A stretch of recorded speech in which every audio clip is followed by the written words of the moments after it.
Hey everyone, Jeremy Peterson here with Vesta Real Estate in Ogden, Utah. Here at our project site, you can see the new development that was put on Porter Avenue behind me here, which is adjacent to our property. I wanted to talk a little bit about what's happening in the spring real estate market. It's been really interesting to start off the year. Well, let's just go to our charts first and let's talk about what's happening there. We can rewind the clock a little bit as we go. First, let's talk about our days on market. As you can see, we've turned the tide here. Days on market is going down, and it's homes are selling more quickly as we're pushing into the spring selling season. That should continue on into probably July and August, and then we'll start seeing that tick up again. If we look at prices, everyone wants to know what house prices are doing. You can see that prices here,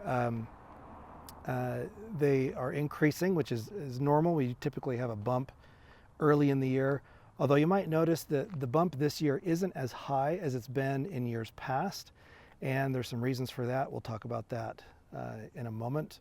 There is some good news on the affordability front. If you look at our mortgage payments for Weber County, they seem to be rounding over a top, and I anticipate that that number will probably continue to improve as we might get some interest rate drops here in the future. If that happens, we will see a fairly significant uptick in sales activity. Like there will be a deluge of buyers in the market at that time if rates drop. Now, let's talk a little bit about why the year was slow to start. And I'm going to use a chart here that shows homes that are under contract, and we compare year to year. And what you'll see in this chart is that Weber County, we were pretty much on pace to be where we were last year. And then in February, things flattened out and then got kind of ugly where they started to drop and diverge from the normal seasonal pattern. I'm calling this the Doge Depression because during this time, the news headlines were really quite bad for our area here. Weber County has a lot of government employees. The IRS is a huge footprint here. The Forest Service has a big footprint here. And with all the shakeup going on at the federal level, there were rumors circulating that there were going to be mass layoffs immediately.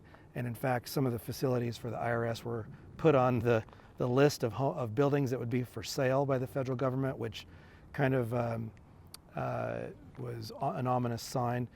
Since those headlines abated, though, it seemed like things got walked back a little bit, and cooler heads prevailed.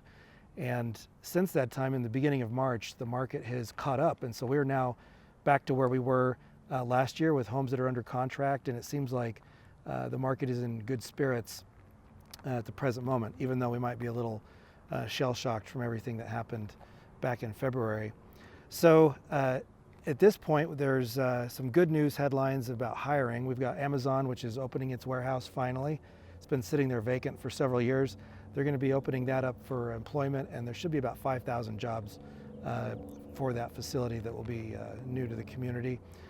Also, the housing shortage continues, and I anticipate that house prices will continue to be elevated by that. Now, one thing about this buyer season is that there is a lot of inventory on the market. There's a lot of homes to choose from. So if you're buying a home, there's quite a bit of selection out there, and you get to pick and choose what home you like. Buyers are a little bit more in the driver's seat here because there is more inventory to look at. So if you're in the market to buy a home, or if you're wanting to sell a home, I've got a couple listings that will be closing this week. Give me a call. I'd be glad to talk to you and see what we can do to help you get your real estate transaction done. Thanks for tuning in.